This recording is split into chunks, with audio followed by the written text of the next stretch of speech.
So, call to order of Catamount Community Board's Management Committee. It's 5:34, and thank you to Danielle for sharing the gavel with me. I'll try not to slam it on my hand. As I sat right here, so I could. Well, that's very helpful. So it doesn't look like we have any comment from the public. I do have a note to read from Rich and Mason McLean, who are a middle school student and father who put together the geocache.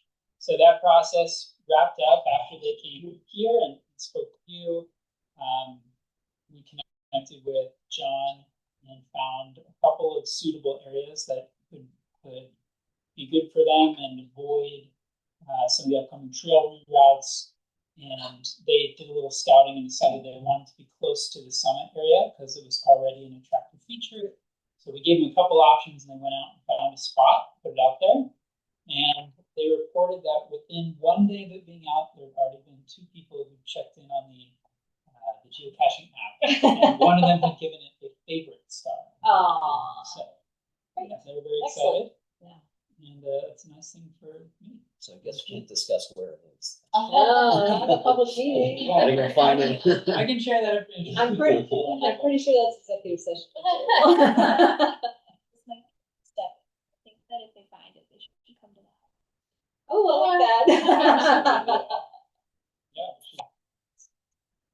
So the agenda has discussion of minutes from last month's meeting on September 11th, and update for Catamount Outdoor Family Center, upcoming events, budget discussion items, future agenda. So, shall we take a look at the minutes from last? I was not here. Move to approve with any amendments? Need a second. Just need a quick second. Yeah. Well, I know, I didn't need like say a fast second. Well, now you can talk about it.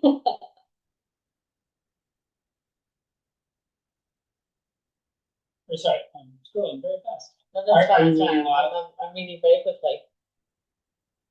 No, I guess I'm the second. Well, I seconded it. All right. I'm so excited to get to budget. I'm gonna get to budget. All right, all in favor? Aye. Are you voting yes because you need 3? Aye. I spent so much time thinking about the porta potty issue. That was what stuck in my head since I Oh, left. so I see. So you're just double checking. Look at all these trucks coming in here using the porta potty without authorization. So just now, I think we'll revisit that one. That's actually not on the agenda to discuss again today. We'll revisit that. I think probably next time. I'm still collecting some information perspectives from Parks and Rec and get some information on what that could cost and look like. So minutes are approved. Okay, so minutes are approved. Next up is Amanda and an update from Outdoor Family Center. Things are full fall fun. We wrapped up all of our summer operations and all of our fall stuff is kind of coming to a close as well. So cycling club is wrapped up. Our Monday, Thursday rides are wrapping up. Our race series wrapped up. Cyclocross series started. That finished yesterday. For fall events that we still have upcoming, Andy's doing an October Sunday trail work series. If anybody wants to help out or share a word or know about that, let me know. And then we have our 36-hour Rep Fest events coming November 1st and 2nd. So that's kind of our fall programs and events. Membership season kicked off October 1st. So we are accepting new members. We're trying to do a big push to get new members or get that message out to folks who maybe don't know about Catamount, who would like to be a part of our community. If anyone wants to help share that message or has questions about it, I have some resources I can share with you. We also, I'm really excited about this, we got some binoculars. So we're now renting binoculars at the house. We only have 2 pair right now. And they were generously purchased and donated by one of our board members, but I'm pumped on that. And we're doing an October special of rent one, get one 50% off of everything. We're trying to get some people to come get bikes and take our binoculars and do fun things. Cool. Out snow school program sign up is started. So that's a K through 12 snow science program that talks about winter ecology and snowflakes and water cycles. And we're reaching out to schools now. If anyone's interested in that or wants information, let me know. What age?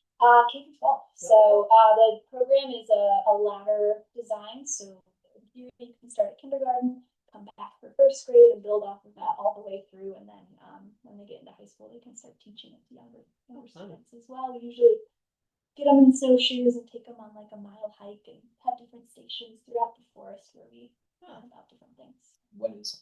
I reach out to schools and we kind of customize it to that because bus schedules are so complex and group sizes are different, so it's completely custom to that teacher, that classroom.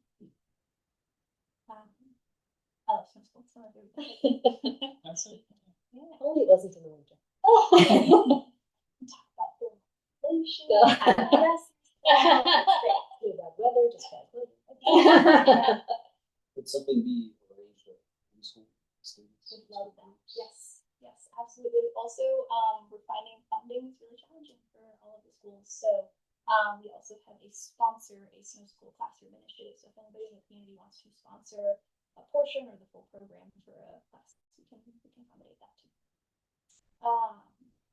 We had a meeting with our building partners earlier today, and are hoping by the end of this month to have those final conceptual designs done as well. There's just some few last minute edits that are coming together, and then the fundraising begins once we have that. We are doing our best to get all of the permitting aspects together. This is more John's wheelhouse, but my understanding is that as much as possible, we're trying to do all the permitting pieces together. Or I'm sorry, separate, but there's some that make more sense to do together, like stormwater and wetlands permits. They kind of work for the building and the trail plan. But it's all coming together. We got our 3D walkthrough today, which was really cool. And I can see the operations happening inside, and they'll be very rustic and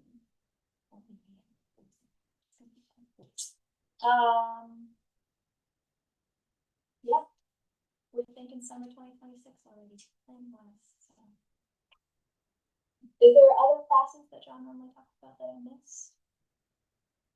Membership. It's about right. Yeah, usually there's an update of kind of goings on, and then any updates related to the trail master plan, permitting process, and building updates, that kind of stuff. Yeah, we were hoping to have a lot more answers done today, but there were a couple of things that came up in the meeting that they want to fix and have that final plan in 2 weeks. So we're going to meet with them again. So by the next committee meeting, we'll have some concrete answers on projected costs and time frame and things like that.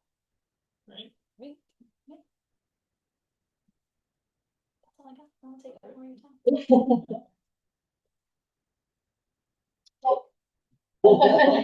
Just did. So next is upcoming events. Everything in the calendar. So we don't have any upcoming events that have come to our attention through the town, through that little calendar that was set up. But there has been a use request. This sort of running item has kind of become over time events. Does that show up on the recording? New use requests. Locations been turned off. It might. So sure.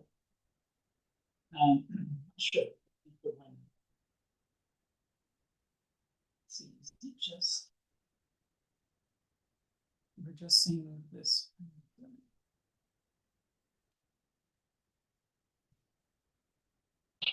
I'm recording this computer, so hopefully you'll see that. All right, so where were we? Oh yeah, okay. So the I remember the title. I think it's the market manager from the Stowe Farmers Market contacted Catamount Outdoor Family Center to ask if the Outdoor Family Center is a location that could be potentially used for a new Williston Farmers Market.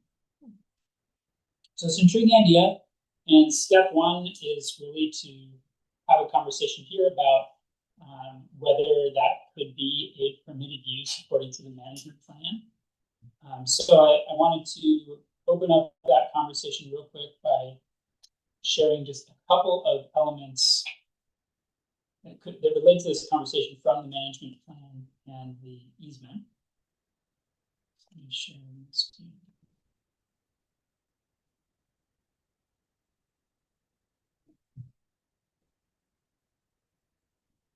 And you said permitted use, not normal use, correct? Yes, right. Yeah, for any sort of large event would be a temporarily permitted event, something like a farmer's market.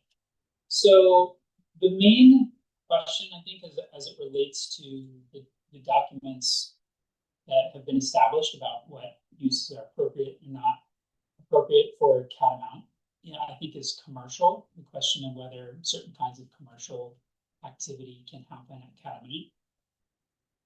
So I did a search of our forest plan for commercial. As we know, it certainly comes up with regards to timber harvest. Commercial non-timber forest products can be something that occurs here, but it comes up mostly with regards to non-commercial recreation being one of the major activities that can occur at Catamount. Passive non-commercial recreation is protected under the conservation easement. Pedestrian access is for free, and that's pedestrian access defined as non-commercial, non-motorized, non-mechanized. Trapping and collecting is mentioned, non-commercial, for example, foraging, people are permitted. And public events, here we have the town Catamount Outdoor Family Center, where a youth group may conduct periodic, temporary, non-commercial, community and public gathering events on the Catamount Community Forest. So such events shall comply with the terms of the license agreement, may require a special events permit. So this right here makes it seem like, okay, well, maybe commercial, something that has a commercial component of the farmer's market would not necessarily be appropriate. But if we look at the easement, the conservation easement, which is the underlying legal document, there is, in the list of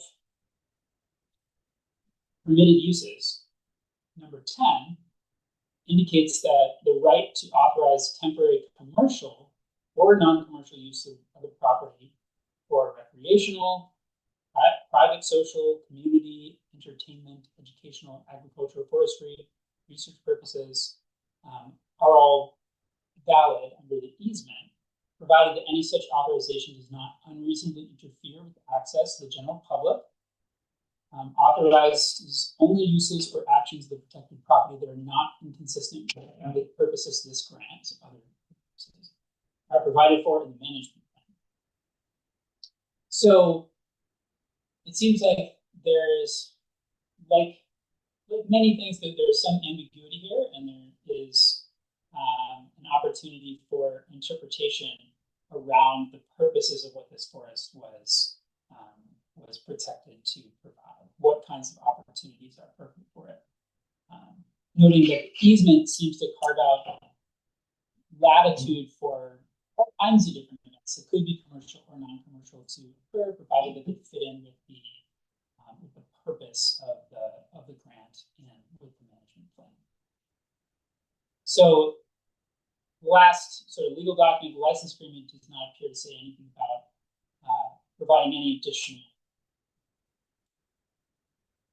restrictions on related to the idea of whether an event that has a commercial component like this could occur. So that's my quick research on that. And I wanted to queue up this discussion. Obviously, somebody proposing to hold a large event like a farmer's market would require applying for temporary events permits and all that. But the person, given that the person who asked is not just a community member who's never put together something like this before, but actually the market manager for a major successful farmers market out in Stowe, it seems like this request is potentially a serious request, and it's worth taking a little bit of time to discuss, to kind of get that conversation started and identify if there are areas we need to research further or questions the committee has. So we'll open up the floor. Has there been one there before? It's my first No, question. 3 other places in Williston that have all failed, but not. Right, I thought, Better track one for the ball. well, there's that. I thought they mentioned it. Maybe it was just mentioned that it could be a potential spot for it. I mean, I shouldn't say never. I just know Like way, way back. you're on the green, it's down at the bank, and at the green pass forms. I feel like I'm starting to feel like we need to come up with a policy for requests, and it would be great to have that form or that like instead of just word of mouth, have them at least write a paragraph about why they want to. Certainly some questions. I guess first thing that popped up into my mind is where. Like, is this a slice of the parking area that they want, or is it? Yeah, I mean, I guess the only places that would potentially be appropriate would be the parking area and the lawn, or potentially you could conceive of part of the wedding. Well, yeah, that wouldn't even really make sense necessarily because the wedding field is split private and public. So I'm fairly confident that the request was considering the idea of there's a large area for people to park and a large green for booths and things that go into a farmer's market. And did you say that if it were to be approved as an okay use, it would still go through the temporary event permitting process? Well, that's the next. So the next question is. So the first question is it an appropriate use? Is it reasonable to go back to this person and say, sure, what you're proposing is the use that we think. It's not excluded. Right. It's not excluded. So welcome to have those conversations that would need to happen about the logistics and about. I think the second thing that would need to be a discussion is John mentioned that there is, I think, a cap on the number of temporary event permits that Catamount can But I think, have in a year. I mean, that's an interesting question that we'd have to look at, but this wouldn't be sponsored by the Outdoor Family Center. It would be Right. somebody else on that property. I don't know that event permits are necessarily tied to. The way we've done it in the past, so for example, Rep Fest, that running race that's happening in November that I just mentioned, it's put on by, Catamount doesn't put it on, it's put on by the Richmond Trail Running Club. But that takes up 3 of Catamount's temporary event permits for the year because the Williston ordinance is a 12-hour event, is a permit. So because it's a 36-hour race, it uses 3 of Catamount's 12 allotted per year. So Catamount's not hosting it, it's happening on our property. Well, then, if that's the rule, and you can't bend that rule, then that would be, I mean, if people use the green to do the, food shelf used to have a thing on the green, did that count against the school district? I don't think so. That's kind of interesting. I mean, if we could have them be Catamount's applications, other people did not count towards ours, that would be wonderful. Right. Is that? Do you think that limits an ordinance and not the license? Yes, my understanding is that's the town of Williston's temporary event ordinance, and then Catamount has some verbiage in our license agreement that gives us some special permissions or exemptions from that ordinance, but we still are bound to that 12 per year, and them being 12-hour events. So I don't want to kibosh the conversation before it's over because I love the idea. But if we did have to apply, Catamount wouldn't be able to host anything because it's usually every week. Yeah, I think they wanted to do. I'm trying to remember the proposal. I think it might have been Sundays from however few weeks in the summer. Well, let's assume that we could get around that, so it would not be on your 12. It would be way to do that. some other way, some other organization using that specific spot or whatever. I mean, I guess parking might. Would that be parking along the north side of Governor Chittenden Park as well, in addition to the parking lot? okay? So it wouldn't be keeping people from going to the forest because of the parking, especially probably on Sunday. if you don't have events going. Right? They clearly have to not hold it if you guys are having a big event that weekend. So there might be some. I kind of think of a traditional farmers market as being community and social and agricultural, so I would not have a problem with it. The way I had a problem with the drone races or whatever.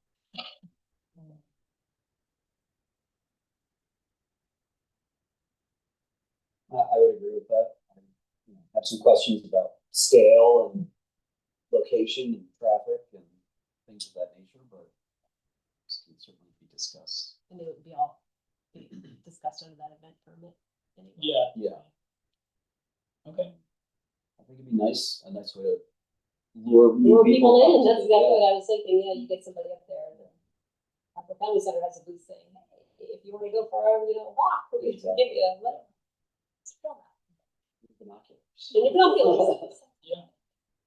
Take that freebie that you just bought and go walk in the woods. It's very beneficial.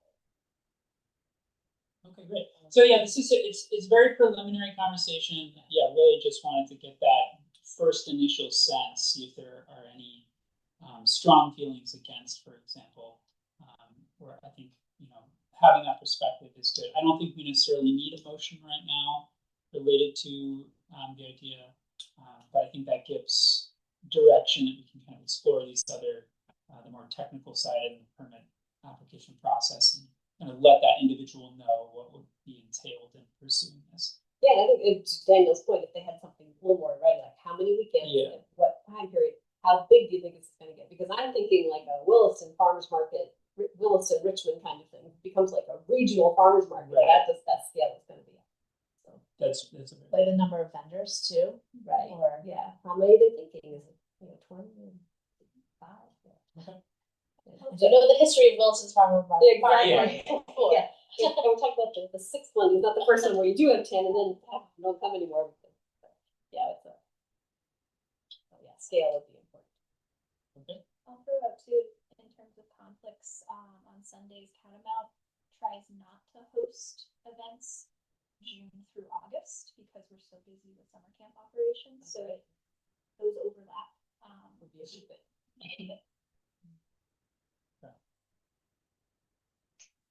All right. Well, thank you for that. I think we can pause that conversation there, and I'll get back in touch with John and connect with that person, and I'll we'll see if we can get some more information, sort of more concrete proposal, and then we can start the conversations around the technical side of it and see what latitude is. Great. Kim has joined us online. It's a little hard to hear though, and I don't know if it's on my end, so I'm gonna turn my camera off because I feel like my broadband is better when my camera is not on. I can hear David fine, but then like when Amanda just spoke, I couldn't hear her really. So I'll see if this makes it better. And we can direct our voices towards the speaker. The owl. Oh, that was better. We're well ahead of schedule. I guess we're moving into the budget section now, so we got lots of time to discuss that. And there were some reference materials I think we had. Yes. Okay. Just because I'm not sure when Kim joined, did you have any input on or did you hear much of the discussion of a farmer's market?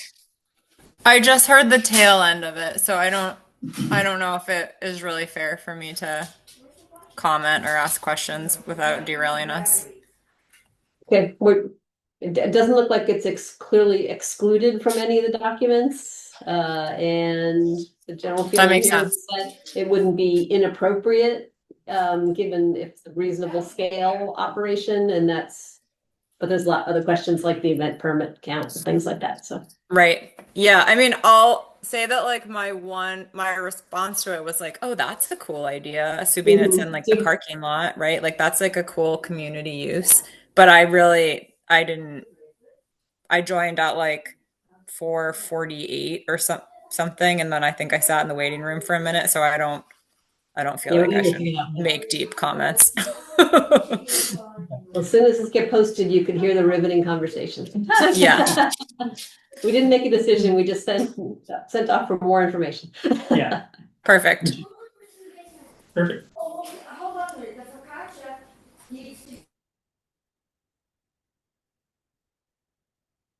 Okay, so with that, back to the budget conversation, or Let's do it. budget? All right.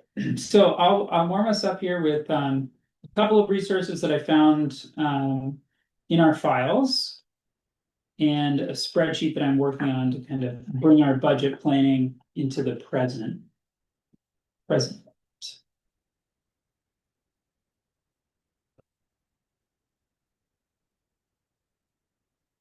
Okay, so we know there's a number of priorities related to Catamount. We know that there are the pieces of infrastructure that need to be replaced. There is invasive species management that goes on here. There's signage, all kinds of things that have happened in the past and are related to projects that are kind of lurking in the wings. But I want to start just with a quick review of a couple of documents that I found in our files, noting that the files that I have are not completely complete with regards to the budget and what's been spent at Catamount in the past. But I did, first of all, find this document that goes back to the fiscal year 23, showing a summary of expenditures. So I wanted to show you this real quick, and let me I can expand this at all. I'll expand it again.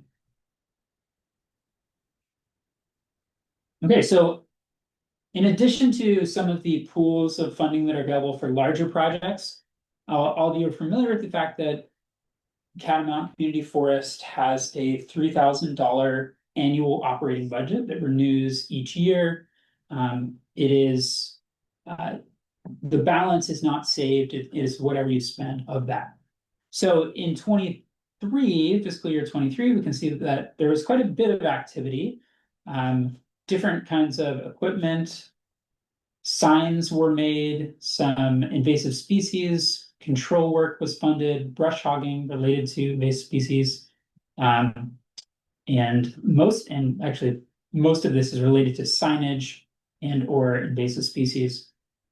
There was a donation made to Audubon, which is interesting, something that I hadn't seen past, and some more signage, post and screws related to the forest management work. In fiscal year 24, the spending was pretty sparse, and only about a sixth of the budget was used. And that was to purchase traffic cones related to the forest management work, a GoPro battery, and some glyphosate related to invasive species management. It looks like in fiscal year 24, there were some other potential ideas floated, although none of those did occur. And they were approved, right? This was just speculation of things that the committee might have spent money on, is my understanding, but none of that occurred, and this is not a savings account. This is just the annual operating budget. So only 500 was spent. The remaining balance doesn't get saved or anything like that. It's just money that wasn't spent. And then fiscal year 25, which just wrapped up, we paid for a day of brush hogging work, the price of which has gone up over time. We repaired the sheep barn door and replaced some railroad ties that were impacted during the brush hogging. And that was only about half of the budget. So before we even talk about expenditures, one of the things that has just very clearly occurred to me is that Catamount has annual operating budget and hasn't actually spent it over the last 3 years. So that means as a committee, you can afford to be a little more aggressive in funding projects. And that's something to think about this year, whether it's signage that you need to put out or just going for some of these management events, whatever it might be, we can afford to spend more. And I think that is probably a good thing in the long term, because if you're consistently underspending, then from a fiscal perspective for the town, eventually someone will look at this and say, well, does it make sense for Catamount to have a 3,000 year annual allocation? So that's sort of a quick summary of things that have been spent in the past 3 years, and just the first lesson I gleaned from that. This right here was a planning spreadsheet that I found. It's a little all over the place, but it notes that there are other potential funding sources that you tapped into in the past. For fiscal year 24, there was a proposal to increase the annual allocation by $2,000, with the purpose being that that allocation would go towards invasive species management. That did not get approved, but I did attach that memo that was supporting that as a document that you can look at. The stewardship fund has been noted in the past. There's been proposals to draw money out of that fund. We'll talk about that in a second. And it's been proposed in the past that there are different grants that the committee could apply for to bolster any of this work. And it looks like even the idea of some private fundraising was floated, but I don't believe that occurred. There's a couple other things up here that give indications of some of the kinds of things that have been discussed in the past or funded. That includes habitat restoration work, which could have related to putting up bird boxes and things like that. Printing for paper maps, signage, different kinds of outreach work, boundary posting. Boundary posting, I'm noting this is something that I wrap into our other trails management. We pay for Winooski Valley Parks District to post all of our boundaries right now, just as a capacity, because it improves our capacity. It's a reasonable thing to pay for. So I don't think that should necessarily fall to Catamount to be paying out of this line item. And then EAB management. So there has been emerald ash borer management work, which consists of treating ash trees that are vulnerable that you'd like to keep, and that work has occurred at Catamount in the past. However, to my knowledge, that work was all covered under a grant and will continue to be covered under a grant. So donation, I thought. I thought ArborJet was doing it for free. Yes, yeah. That's what I meant by grant. You're right. Okay. Donation. ArborJet is the foundation that has supported that work, and I believe that that's an ongoing commitment to continue funding the group of trees that's been treated by Catamount.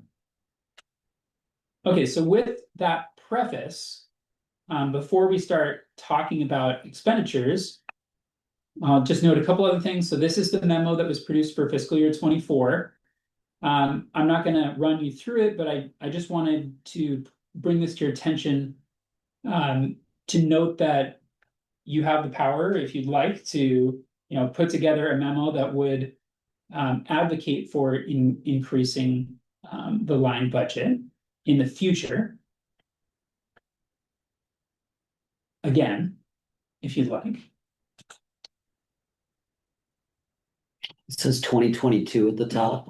Yeah, it was for fiscal year 24. So fiscal year 24 starts in July of 2023 and goes through the end of June 2024. So it always seems a little like a mismatch, but okay. December 20. We're FY 27. Yeah, exactly. Yeah. It is pretty. It's interesting. Gotcha. Okay, so I'm gonna share tuned up spreadsheet that I'm working on, which I will share with everyone. So you have proposals on the okay. Beautiful spreadsheet.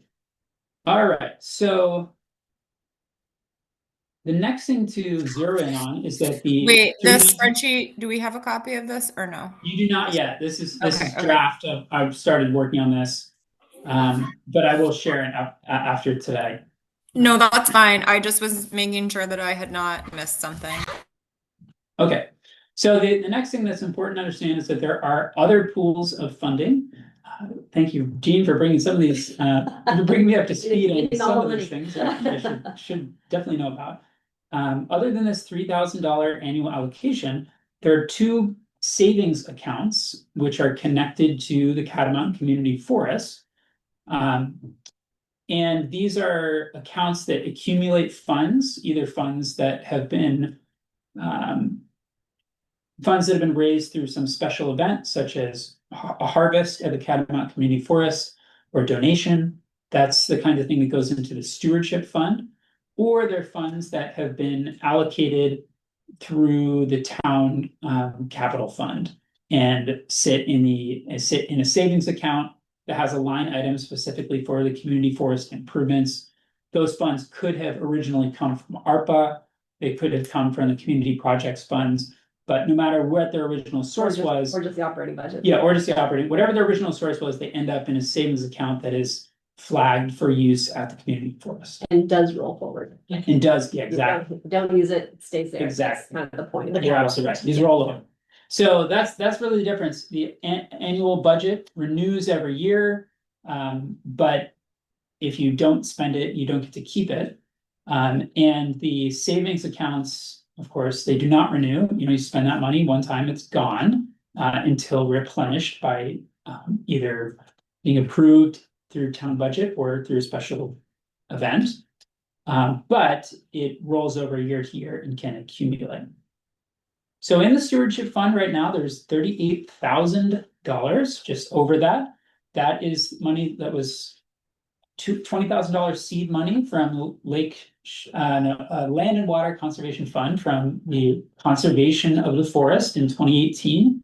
That's been there the whole time, and just over $18,000 from the 2023 forestry activity. And that original sum was larger, and some of that funding went to Catamount Outdoor Family Center to help repair the trails, and the balance went into the stewardship fund.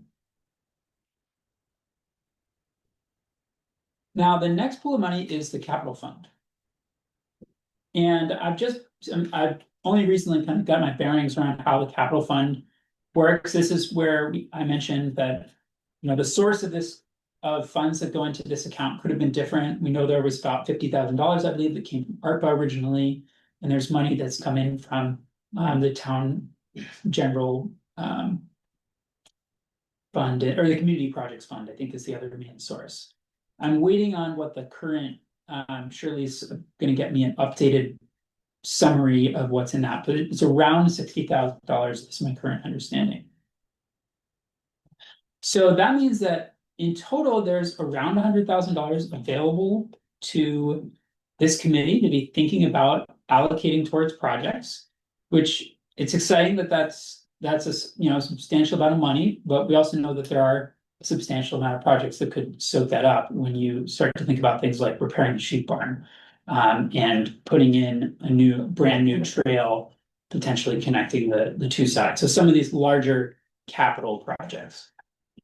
So some of that money might be put towards getting the easement for the south side. Put towards, yeah, exactly, creating that trail. Right. Exactly. That's the kind of thing that it could absolutely be put towards. David, can I just Yes. double check you? I thought the 38,000 was 58,000. It was an error. It was the 20,000 was double counted. And it's just, if you look at the spreadsheet that Shirley sent, Yeah. I looked at that with her today as well. We noted the error. There's only 2 line items. Yeah. And they got added, and then they got added again. Oh. So it was a counting error there. Okay. Yeah. Just for fun, I do have a question. Well, I guess it's fair. I guess I don't understand your allocated and unallocated costs. I'll explain that in a second. Yeah. In fact, that needs to be changed. I'll update that. Okay, so the last thing is just in thinking about funding. In the past, grants have been tapped into on a small scale. I mentioned that there's that CSWD grant that was used for free waste hauling. So there are other opportunities for fundraising. We know that there are trail grants, there are NRCS grant. There are different kinds of grants that can be applied for. I don't think this committee has an extensive history of applying for grants, but that is always an option. Okay, so when I put allocated here, this first field is just connected to potential FY26 expenditures. That's completely flexible. We'll get to that. Potentially allocated. Yeah, Okay. potentially. Okay. This $6,000 is related to two separate applications that have gone through the stewardship fund policy and been approved by the select board, or at least that's my understanding. So the policy for the stewardship fund, which I will, when I share this with you, I've linked it here, is essentially a community member, this committee, a town staff member, Catamount Outdoor Family Center, anyone in the orbit of the larger community for the Catamount Community Forest could put in a proposal to access this funding for a valid purpose that supports the stewardship of the forest. This committee then reviews that and makes a recommendation to the select board to approve or not approve. So there's a limited history of those requests. In 2023, there was, 2022, Terry Marin put forth a proposal to allocate $3,000 for invasive species management. And in 2024, a proposal was put forward by Ethan Tapper to create the invasive species management plan that we are working on right now. Now, I was trying to find definitive confirmation that those have been approved. Jean, do you The only one I remember is not on there. I remember we did one last year because it was just so funny that we stopped all business in order to approve $3,000 for invasive Okay. management. Oh, so that would have been 25. That was that was, And maybe it was 24. yeah, maybe that would have been was, the Ethan Tapper one. Do you know? Okay, so does I thought anyone it came from us, but yeah. can anyone recall? Terry believes that this was approved, the 3,000, the first one. I have no reason to think that it wasn't, but I just couldn't find any documentation. Yeah, you'd have to, I mean, if it's an actual date, you can look in the minutes. Yeah, I was looking, but Yeah. okay. So my assumption is that was approved as well, and it's certainly a reasonable thing that Yes. would be approved. Yeah. So those have been allocated. This next bit I actually misunderstood. So when $50,000 was put in the capital budget from ARPA, there was a list of priorities for Catamount, and in that $35,000 was listed for trail improvements and 15,000 was listed for invasive species work. However, when I spoke with Shirley about how the capital fund works, it's not actually locked into that. So I can move these allocations You mean because the ARPA funding? We Yeah, don't have the thing, exactly. we don't need It's- to do what Yes, we said. exactly. I You think don't- there has to be like, it was allocated by the select board for a bucket of things. I think there were Mhm. 4 of them that's even on here somewhere. Right. And so it has to be one of those, could just decide to go buy a car. Okay. Yeah. But yeah, exactly. The project or the process is meant Sorry. to be responsive to the fact that priorities can change. Mm. Right. Now, the important thing to understand that I learned is that what actually qualifies as a capital project. And invasive species management does not. So a capital project is something that is $10,000 or more, Mhm. generally speaking, and has a sort of 1 year lifetime or more, 1 year useful lifetime. So generally, capital expenditures, we're thinking of infrastructure. But I would probably argue, have this discussion with Shirley. Okay, Is yes. that the select board did not say, take this ARPA money and put it in the capital fund. They Hmm. said, we're giving you money from the community projects fund, which is Right. the ARPA bucket. So I don't know why it has to be restricted to capital. We just have to run that by her, but Yeah, that's a fair question.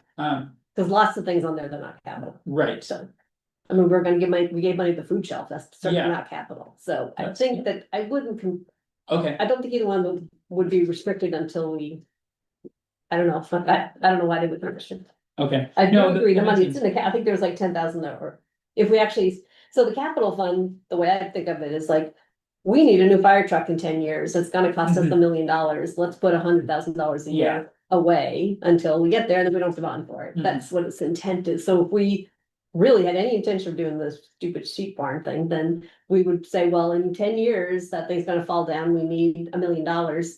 Let's request that the select board starts putting $100,000 a year into a capital fund. Right. But I think this is just community project fund. Yeah, okay. And I think you're thinking about it in absolutely the right way. So I did talk to Shirley about that. I said, okay, well, if invasive species management is not necessarily capital, let's talk about maybe where that money would come from if we want to meet this plan that we're working on. And Shirley's idea was that, once we have that plan, that's a pretty good basis for requesting an annual allocation increase.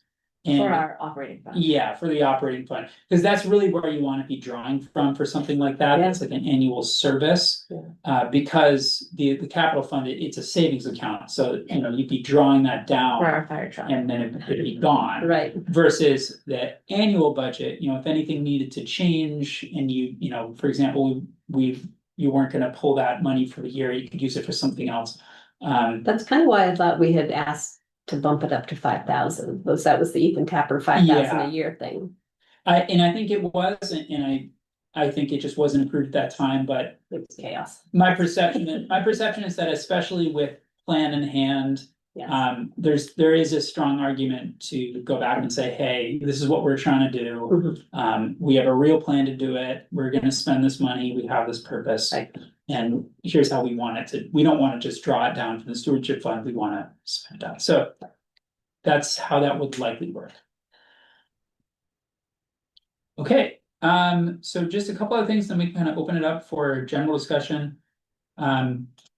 Looking ahead with the capital fund planning, that's projected out about 5 years, every time it's renewed every year.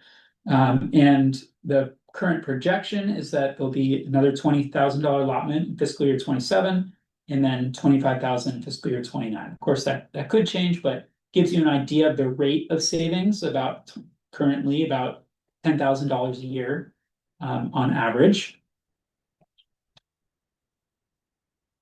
And talking about larger projects, I made a list of some of these things that I've either been mentioned in the management plan or come across our list. So the new access trail. This is the cost estimate that was listed in the capital budget planning sheet, $40,000, 2025. Upgrading 5 stream crossing structures, those bridges that have been talked about many times. They were listed as cost estimate 15,000. I don't know how realistic that is, but that's what they were listed for in that capital planning budget. Right, and we've had conversations that that's no longer realistic. Yeah. Right. Probably not. Maybe go. And I'm noting, maybe you know the history of this. If you look at the 2018 management plan, it names 7 stream crossings, but if you look at what was requested last year, it talks about 5 stream crossing structures.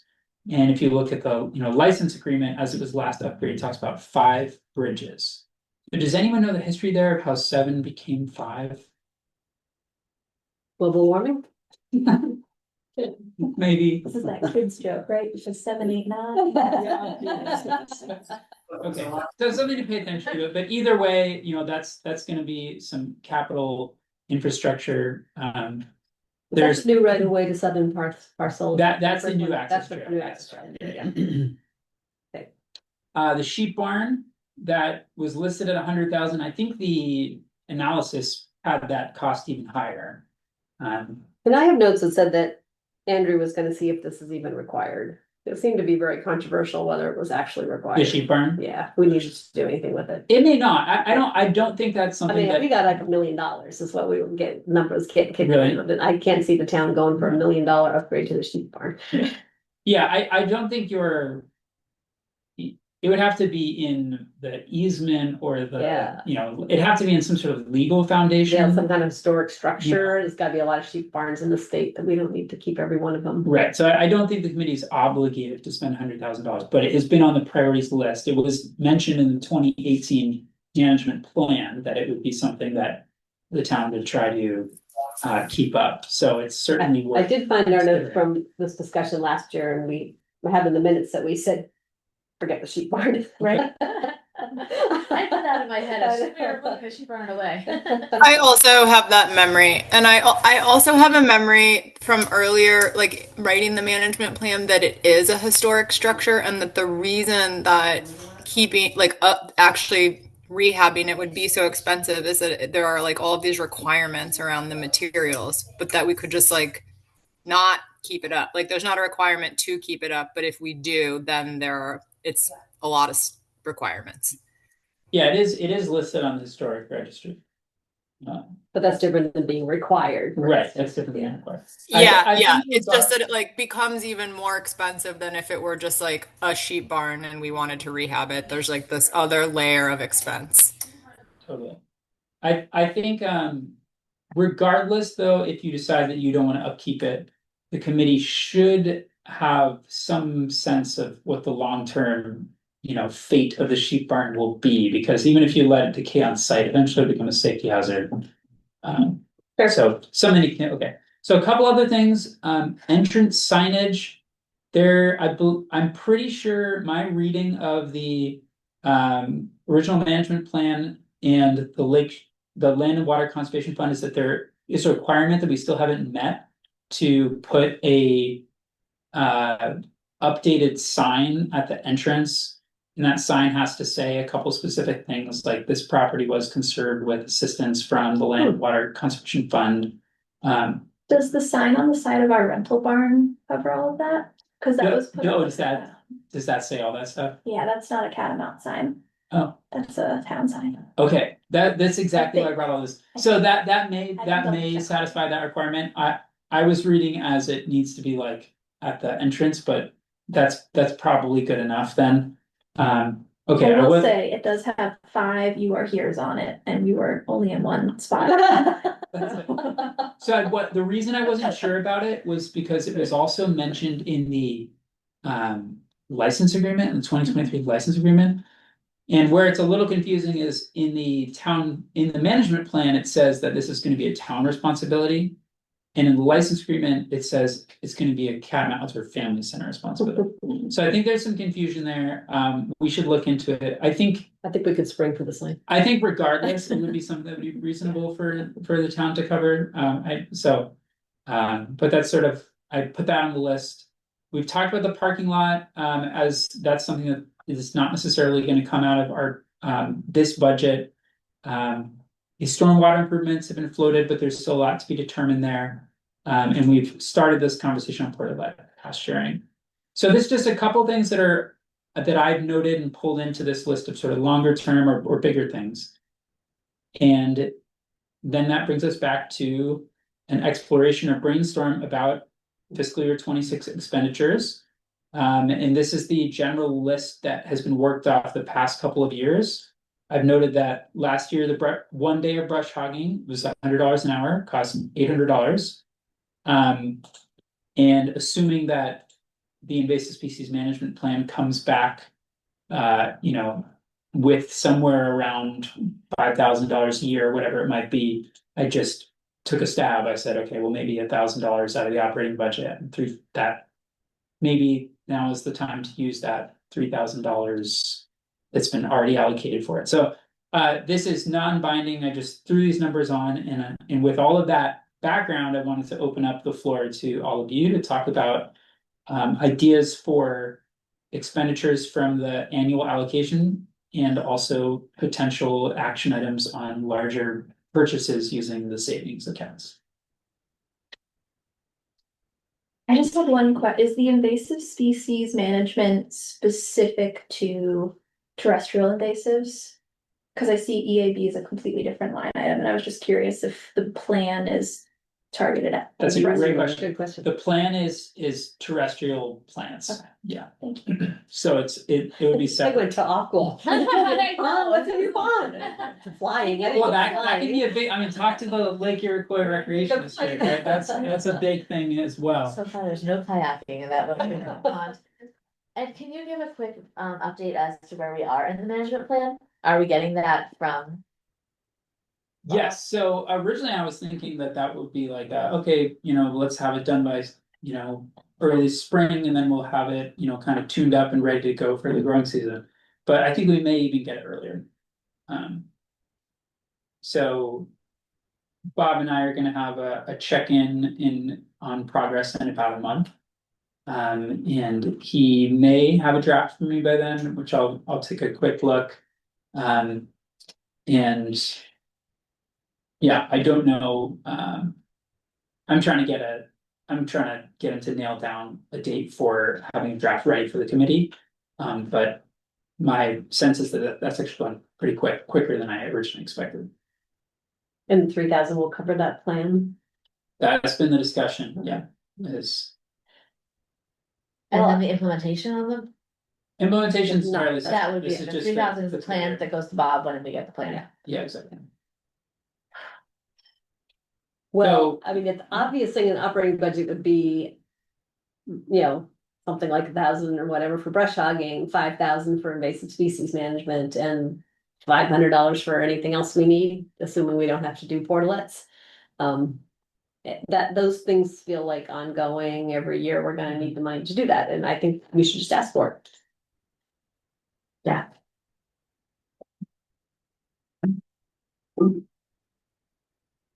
Oops. 10,000, we're gonna push on the whole thing.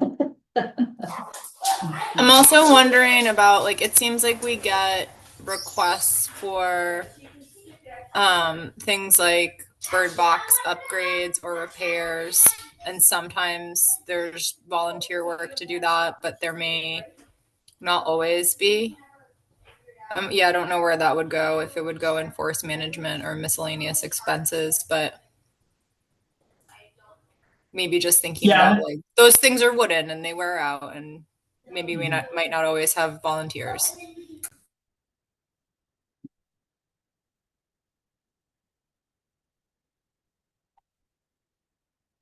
We put another 500 in that line.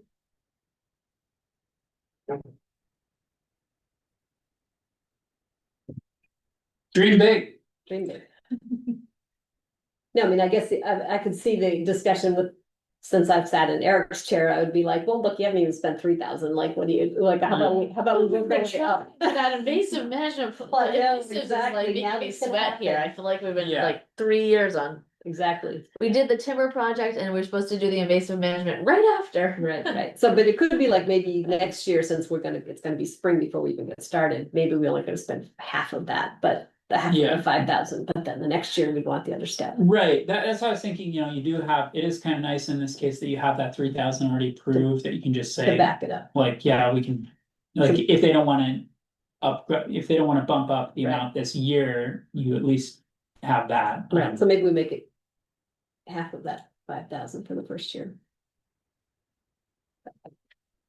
Yeah, so it's just a little increase. It's even smaller than we asked for last year. Yeah, I mean, if it was right, if the goal is to spend 5,000 a year, right, or around there. Yeah. Okay, so any other thoughts? These are just the categories that have come up the last several years. So there certainly may be other things, but it seems to cover most of the bases related to the community forest. This is a long shot thought, but since a donation was made to Audubon, could any unspent 3,000 be donated to Catamount so that you're using it every year on a regular basis? It's an interesting question. So I think it's my only question about the Audubon is I'm not 100% positive, because it's a plus and a minus on that sheet. There's a plus and a minus, and I don't know what that means. Yeah. So I just have to look. What it has to do, because there used to be bird banding. Well, I was thinking the other way around. I was thinking maybe Audubon donated to us, and that's why it was. Is that what happened? A negative expense would be a donation, and it's half of it. So I 276,572. But I mean, and it could it be in kind donation, like an estimated in kind donation from Audubon, like volunteer time from them? Like we do that as match on grants. We'll like estimate the total number of volunteer hours and count it as partner donation. I mean, it could be, but not usually on the financial books. It would be. Yeah, the answer is I have no idea. Number one, and two, yeah, I think Jane's right. I think this is restricted to expenditures. But what we could do is when we get, that fine is it. Maybe we buy 4 seasons passes and leave them at the library. We could do something like that. Yeah, that's a nice idea. I actually really love that, Jean. I think that's amazing, because then also that might garner a family that wouldn't have otherwise used Catamount for biking or skiing. Yeah, I was thinking scholarships for winter camp or, Oh, yeah. or something along those lines as well. Yeah. My 2 cents, we do already have a free library program, so we will give passes to libraries at no cost. So just because that's something we already do, I love the idea of putting it into a scholarship fund. Yeah. Like I unlimited? have a homeschool kid, so. Like unlimited? You could have a If homeschool a kid scholarship. reaches out to us and asks for a pass, we add them to our library program and then we send them a pass. So it works for us because there's only one checked out at a time, so it's not like we're bombarded with hundreds of people and Yeah. they bring it back to the library and another family can check it out. So I think we have 5 or 6 libraries that are part of Sounds it. like a family pass or something. And they're year round. Yeah. Yeah. I mean, I like the idea in general of, you know, there's a great place that unused funds can go, and that's, you know, finding a way to support Catamount in some way. But you probably can't put it in the budget that way. Yeah, and we did kind of do that a little bit this year with, you know, there were these railroad ties that were kind of towards the end of their life, and they were disturbed a little bit during the brush hogging, and said, you know, we have the funding, we can support. Let's just replace them all. It's just one small thing we can do to support. So I think there are definitely ways that we can make that happen. I would have to look into whether we can outright just make a donation if there's policy around that. I don't know if you know, Gene, but I think these are awesome ideas. Great. My suggestion would be to let, I don't know, have some money available for people to borrow equipment. So, like free rental type option. Yeah. But that's a little bit out of our, and we have lots of money. So we're fine on time. We have another sort of 6 minutes allocated for talking about operational budget. Does anyone have any other sort of that's the yearly expenditure stuff. So with this 4,500, what we'd be looking at is probably putting together a memo, and I can draft that to the town manager. And really what this would be is this line item is in the planning and zoning budget. So Matt Boulanger, as the director, would be incorporating this request into the request for the planning and zoning budget, but it's still reasonable, Shirley said, to produce a memo that's addressed to the town manager. And I'll also provide that information to Matt. So does anyone have any other comments before we move on from this? Does that reflect sort of the hopes and dreams of what seems like a reasonable approach for this year, given that there's going to be a concerted push to get the invasive species work started that's kind of been on hold the last couple of years? Seems like a tempered approach that makes sense. So yeah, I like it. Okay. All right, so then I have another question about the brush hogging and the invasive. We talked about at one point. I thought about combining those, or is that am I making that up? You know what, it doesn't.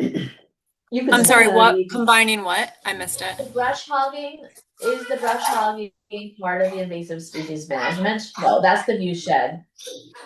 I think there's two. There's There's the brush hogging that happens that's like in like the Sumaki area that probably helps with invasives if it's done right, but I think separate from the plan, right? It's not the invasives, yeah. there's a Venn diagram that overlaps in deep ways. So yes, I believe my reading of why this work's been done in the past, going back to the start of the committee, is that partially it's to prevent, you know, on Goose Hill, the view shed from being permanently impacted by reforestation. But it is also largely, you know, to prevent the invasive shrubs from taking over those areas. And that's mainly what's kind of targeted when that brush hogging work occurs. So I think it also serves some co-benefits for supporting the farmers' operations, preventing encroachment on those fields. We were able to get rid of some shrubs that the farmers' equipment can't normally handle, and also some of Catamount's operations in helping some of those trails, I think, trail areas not grow over. So there's some co-benefits there that aren't just basis fees. It's funny, I found this in my ARPA notes and it's September 2023 and it's ARPA, it's Catamount. It came from us, Catamount Forest Management Committee to Eric, ARPA funding suggestions, and it's like, it's got all the things we already talked about with lots of notes. I was gonna make copies except it has my snarky notes all over it. But as I was just going through, that's why I was asking about the right of way to southern parcel, make sure I had the right, but I just Yeah. found this other one, it says right of way to northern parcel, legal work. It was like $5,000. So that's yeah, I'm glad, I think that's a perfect time to jump onto this larger items, you know, would there be potential capital expenditures that you'd want to try to make? So the access trail is, John provided a little bit of background on kind of what's been around that this year. But you What said that's the southern one. there's only one, This was legal work for right of way to northern parcel. What I wrote down. Because, well, go ahead. right, because the McCullough Yeah. sisters property location. I remember looking at the map and going this way, but since I don't know the place, I couldn't really. Are you referring to over here, maybe, is that? Oh, I'm not sharing this, sorry. Or was Yeah, it, that's or was it Cabin Run? You might be Is it talking Cabin about Run? like Jane and Grady's Okay. easement. Yeah, or it was the- I think it was like an easement to a trail. Got it, okay. I've done a little bit of work on that this year with Jane and Grady, but it's been on pause because there's been so many other things. So there is discussion of preserving permanently Cabin Run through an easement. Okay. The landowners here, the Vigneaults, are amenable. And so we started to flesh out that conversation. There's probably some legal work involved, but I'm not certain whether there'd be any third-party legal work. The town lawyer may be able to, town attorney may be able to handle all of that. I think we'd want to make sure that potentially that, you know, we're accepting this easement for free. We might want to cover third-party legal work for the Vigneaults, but I'm not sure. Yeah, it would be part of the stewardship. I'm really good to put it in the Okay. stewardship. It was just want to make sure I had everything on my list. Yeah, the main cost that what was predicted to be that large expenditure was the access trail that Right. would have connected from Governor Chittenden south Right. to the trail network over here, and that was a trail that was determined to be entirely in wetland buffer earlier this year during the work. And so that's where there's a new conversation in the works about, you know, could we renegotiate a long-term agreement to maintain recreational use of the existing farm road? Is there another potential solution on the table that could work for all parties? So that's a question that is important, but it is from from the perspective of the town manager, and what the sort of order of operations are for like how the town supports Catamount. The way that I see it right now is Act 250 permit, building, then this access question, partially because in creating the legal infrastructure for that building going up, there'll likely need to be a renegotiation of the license agreement anyways. And that could incorporate and impact what any access agreement looks like with McCullough. So a couple things there, but all of that is to say, I don't think we can say, let's jump in and do that access trail right now because we don't know 100% where to go. So it is 6:40. I don't want to change the subject. I just want to point out if we want to get to the other discussion items, then we Appreciate should it. move on. Otherwise, we can keep talking about the budget. Well, that's all we need. That's all we need for the budget input. Right. It's just Yeah, the only other thing that I was going to suggest is that maybe this is the year to replace those bridges. but they're all in the trail, or are they all in Aren't the? they slowed up with the permitting Yeah, that's what I thought. I didn't know I don't think we're in. Right. We're not holding Well, up at all. assuming that, I mean, optimistically speaking, that those permits will go through this year, so it could be the time to make that happen. I don't think there needs to be any kind of commitment right now, but I just wanted to put that on the radar that, we know that the funding is there and it's a worthwhile and long time coming expenditure, so. Yeah. Great. All right, Drew, thanks for keeping us on track. It would be good to just, while it's still kind of fresh in our mind, maybe just go through the capital again, maybe the next budget, just so Yes. we have, this is what our view of, because one thing is, when we start talking about this invasive species plan, we have the money to do more faster if we choose and can make it happen. Right. That's kind of why I was digging into the numbers. It's like if we can do, if doing $10,000 this year or next year makes no sense, we should do it. We have the money sitting in that stewardship fund or the community projects. So, And the stewardship fund money is particularly designed for that project. true. Yep. Yes. Okay, I like that. I like that way of thinking. So yeah, we'll revisit that next time. And if we can get the money bumped up in the operating fund, then that $15,000 that we kind of earmarked in the community projects fund for invasive management is already taken care of Right. elsewhere. So And we I can spend it on will track. also draft a memo, requesting that budget increase, Yeah. reflecting the conversation today. Great.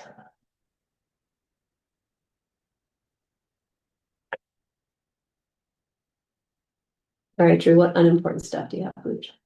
Well, there were some discussion items. One was discussing a lookout area. Yeah, so I put 3 things on this list that have all come up or come to my attention either through conversations with John at Catamount or through items that the committee has, someone has indicated, oh, this is a topic to return to at some point. And we don't, they're not necessarily prioritized in any order, but I put them on the list for today to jump into if there was time. The first is the need for a new lookout area. I don't know if Mandy, if you can speak to that. The second is revisiting the discussion about developing a governance document. Earlier in the spring, the consensus was let's wait for Kim to come back because this is Kim's. And now I'm here. Yeah, and then the third item is initiating this discussion about, okay, what is the long-term trajectory and structure of this committee going to look like? How can it be most effective, and while also being the most efficient in terms of time and resources and people power? So those. I think that should be part of the governance. Like, I think those two could be nested or connected at least. So they'll definitely be connected because I think what I remember, or at least what my head on the governance document is, what does the outdoor family center control? What do we control for the town? Sort of where How do we work together? Yeah, totally. So that would partially define what this committee should be working on. So Okay. I would love to see that reflected on whatever signage might get put up by the town. Yeah. Tell the story. So one thing that I showed David, I'm sorry, my kids are like being very noisy in the background. I've asked them to leave multiple times, so of course they're standing as close to me and as noisily as possible. I have some survey data about how other towns in Vermont manage town forests, and if we feel like it's helpful, we could look at that, like what governance arrangements are for other town forests. Only if we think it would be helpful for us. Their other town forests are different than ours, so they may not be analogous, but it might be cool to look at. Yep.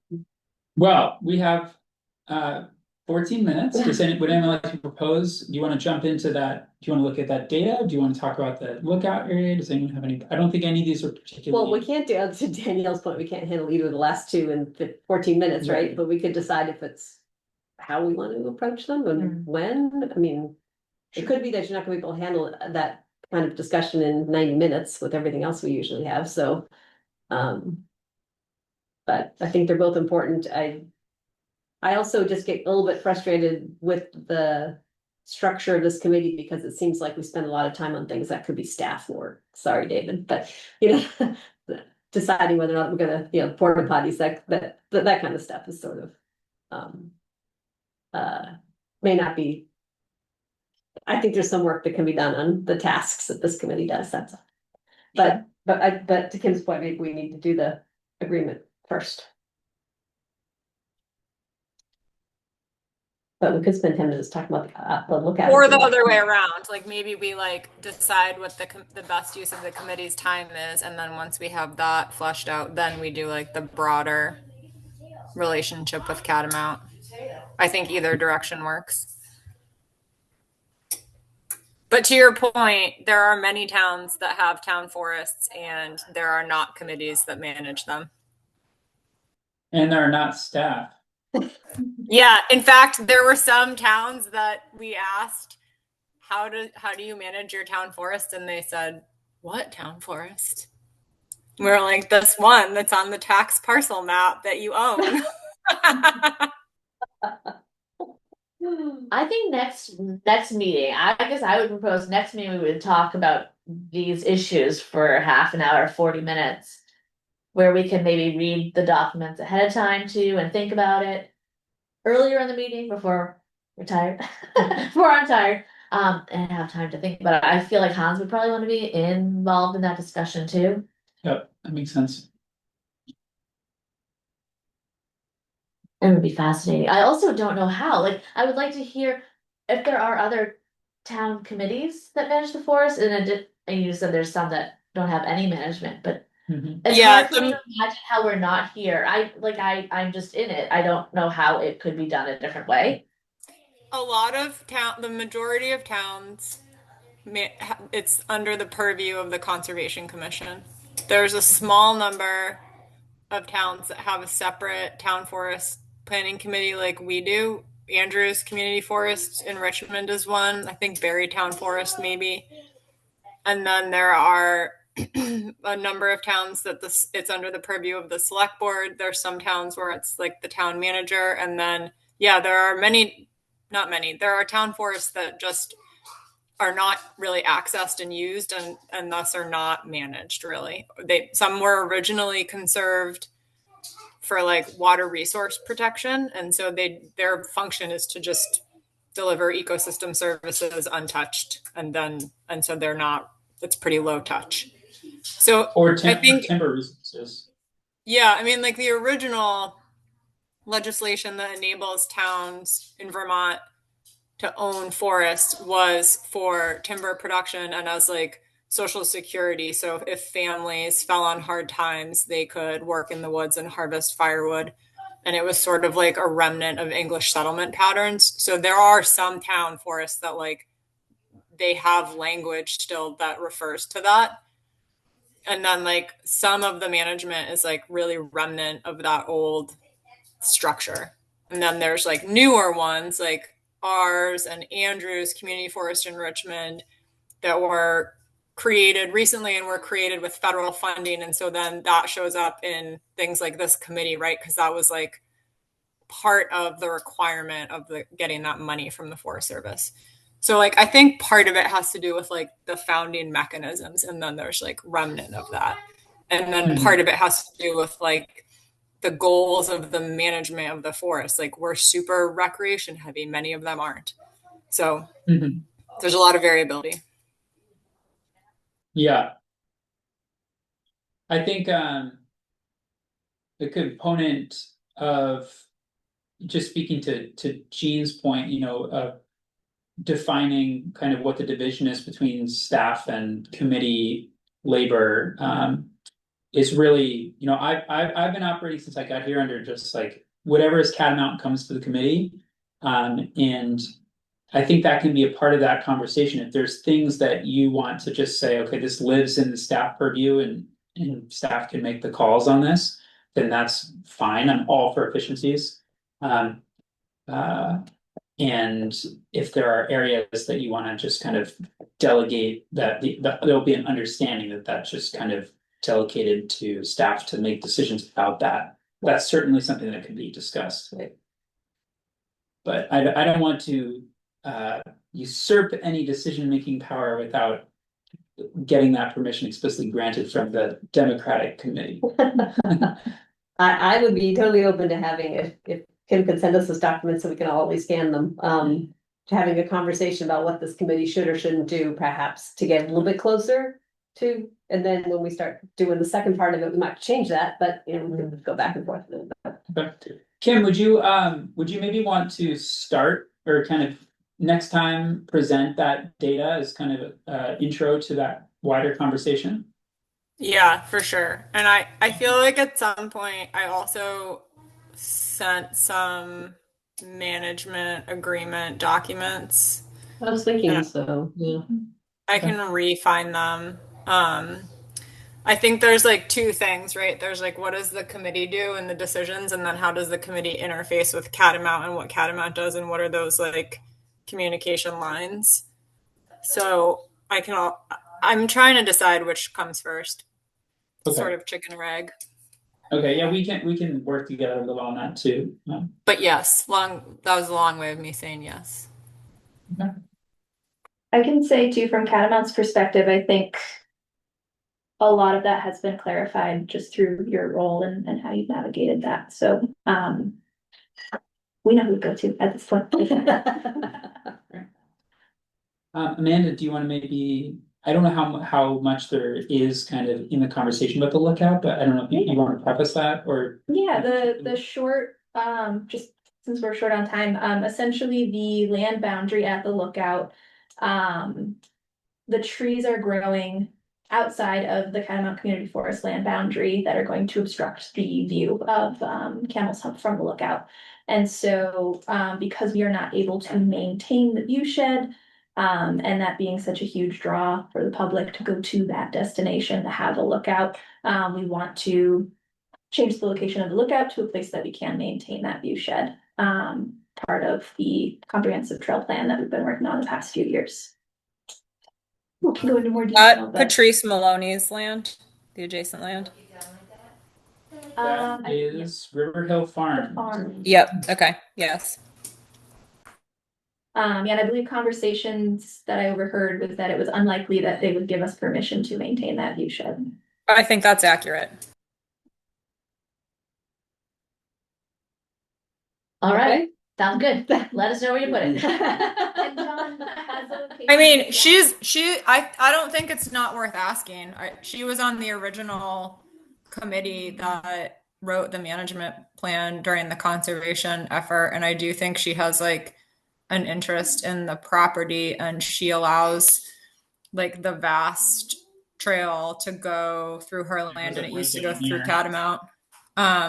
Yeah, and there's just also other things that like she would really like to be able to lead trail rides from her farm on like throughout the whole property, and that didn't make it into the management plan, and I think there were some maybe like sticking points for her. One thing that like I would really love to talk to her about if there was going to be like a comprehensive conversation is that there is a bobolink project that can like you can get money to manage for bobolink, and the Catamount field alone is too small, but the Catamount field plus her field would qualify, and she had been open to that. Like she's a really smart, engaged lady. I just think that like there were some things that she was hoping for that didn't end up in the management plan, but it might be worth talking to her about it. All right, Kim, let us know how it the goes. bobolinks were too. Sometimes I see her on Governor Chittenden Road, so if I see her, I'll ask her. They'll just talk to her. But I think that according to just for the bobolinks, I felt like the bobolinks monitors felt like there were more living in that parcel than on the one we were working on. On hers, probably because she cuts. I think that may have just been 1 year. Because she hays her field quite late. That is her last cut. So we're feeling like that field had like more varied grasses growing. Well, I don't know. We should know. I don't know. I'm learning a lot of you. So that's let's we'll pause those conversations there in Kim Smith the next time. Before we close out, one thing that I will be sharing with you is I took a stab at, as Jean suggested, typing up a memo to memorialize the conversation and decision about the forest management. So I'm going to share this with you. The idea was to summarize the discussion and the decision that was made, so that and post it on the website in a way that it's easy to find in the future, so you don't have to go digging through minutes, which is it gets very challenging. Yeah. And so if you like this and want to approve it, then I think this could maybe be a format for, when the committee makes decisions that you want to be able to keep track of easily, we can put them in a summary memo, and post them in a separate place that kind of catalogs this. So I'll be sending that to you for a review. Woohoo, cool. All right. We good? Motion to adjourn? Second. Thanks, everyone. Thank you. Woohoo, good work. Thanks. Bye, everyone. Bye. Bye. Very good. Patrice Maloney is listed on here.